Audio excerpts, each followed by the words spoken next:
हर हर पवित्र और प्रामाणिक चीज में, और जिन विचारों को कभी कांग्रेस के वरिष्ठ नेताओं ने कहा था जो आज इम्प्लीमेंट हो रही है, तो वो उसका भी विरोध करते हैं। कोई कल्पना कर सकता है कि धारा 370 इतना बड़ा देश का सपना पूरा हुआ, जो चलो ठीक है पंडित नेहरू न कर पाए, तो इसका गुस्सा आज निकाल रहे हो भाई।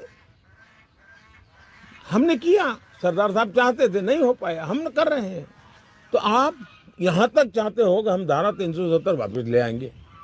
अब ये देश माफ नहीं कर सकता है। अभी आप कहते हैं राम मंदिर, एग्जैक्टली हम कहते हैं, वो कहते हैं, उनके एक 30 साल पुराने उनके परिवार के टॉप मोस्ट एडवाइजर का कहना है कि उन्होंने तय किया हुआ है अगर उनको बहुमत मिलेगा तो रामलला को फिर से टेंट में डाल देंगे और हम मंदिर हटा देंगे। अगर ये बात उनके घर में से निकल करके आती है तो देश के लिए चिंता का विषय है। सर ये तो मतलब असंभव सी बातें नहीं है, लेकिन मतलब कुर्तियां भरी हैं। देश के जब टुकड़े हुए 45-46 में, इस देश का कोई व्यक्ति मानता नहीं था कि देश के टुकड़े हो सकते हैं, लेकिन कर दिए उन्होंने। कोई नहीं मानता था।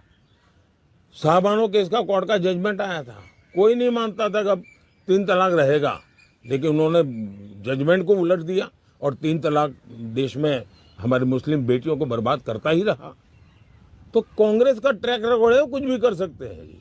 इसमें आपने एक खतरे से और आगाह किया कि ये अगर आ गए और कांग्रेस अगर आ गई तो ये SC ST OBC का आरक्षण जो है वो बांट के दे देंगे, मुसलमानों को दे देंगे। उन्होंने खुद ने किया है और कहा है, ये मैं नहीं कह रहा हूं जी। उन्होंने ऑलरेडी कर्नाटका में रातों रात मुसलमानों को OBC घोषित कर दिया और OBC के जो आरक्षण थे उसमें बहुत बड़ा डाका डाल दिया। उन्होंने आंध्र के अंदर जब सरकार बनी तब इस प्रकार का निर्णय करने का प्रयास किया था, जिसको सुप्रीम कोर्ट ने नकार दिया था।